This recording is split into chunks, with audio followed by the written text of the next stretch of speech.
Okay, so welcome to El Calafate, province of Santa Cruz, here in Patagonia. So, how did we get here? The 5,478-mile trip started in Miami. You take one plane and another and a bus and some family detours in Mendoza, and you make it to Patagonia. In this video, we are going to talk about how did I took the following picture at the Perito Moreno Glacier. I really liked this photo, and I thought it was a good idea to share the process behind my workflow.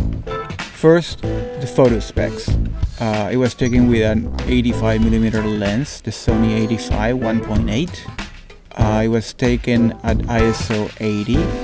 The f-stop is f11, and the shutter speed is 1/160th of a second. The road that connects Los Glaciares National Park with the city of Calafate is in great shape. It takes about 1 hour to reach the Perito Moreno and its lookouts. Unlike other glaciers around the world, the Perito Moreno is in stable status, which means that every year it regains whatever mass it loses during the summertime. First, let's open the RAW file in Adobe Camera Raw. This is how the image looks like after processing. I'm going to reset the image to its original settings so we can process it together. Let's take care of the lens corrections first.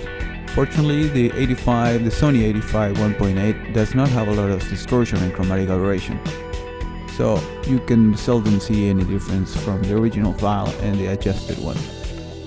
When I'm dealing with a landscape image like this, I usually try out different color profiles, such as the landscape profile, to see if the colors and aesthetics look better at starting point. This is definitely a very subjective thing, and it depends on the type of image and colors that you're after, but I like to do this exercise because it gives me different possibilities at the starting point. The image was shot with a 5200 Kelvin color temperature. That's what the camera read when I was over there. Since most of the colors of this image are on the cool side due to the subject, I want to warm the colors a little bit to see how it looks. Let's try with 5900 Kelvin and see how it looks. Here is the before and after. The before and after. Let's increase the exposure.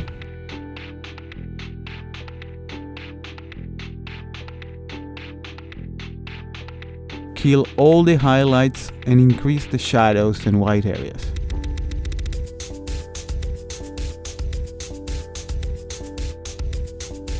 Add a little bit more contrast by increasing the blacks. I'm going to bump some of the clarity and the dehaze, just to bring the colors a little bit more in the front.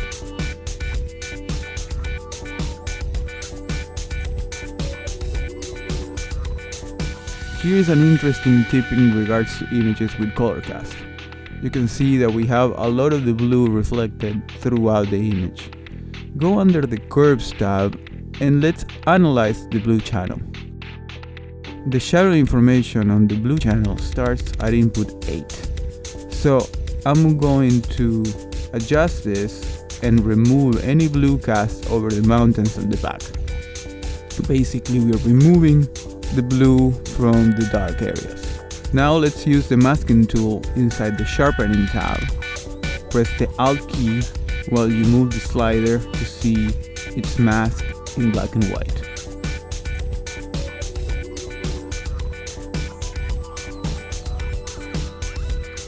Now, under split toning, I'm going to change the tint of my highlights by adding some orange to my scene.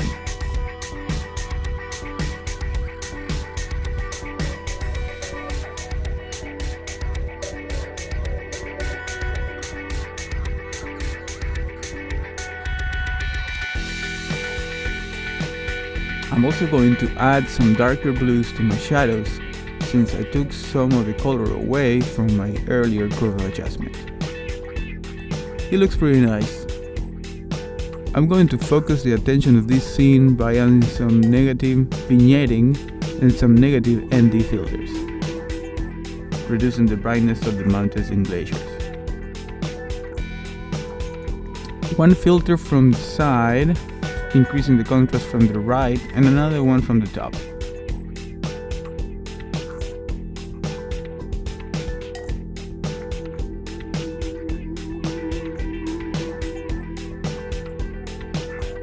And there you have it. You can see that these adjustments make the image pop and show a much more interesting and striking scene. Patagonia is filled with amazing spots for landscape and wildlife photography. In this series, I will be showing my work and journey through Patagonia in a photo tour that I have organized last year. Stay tuned for new videos from other locations. See you guys later. Bye.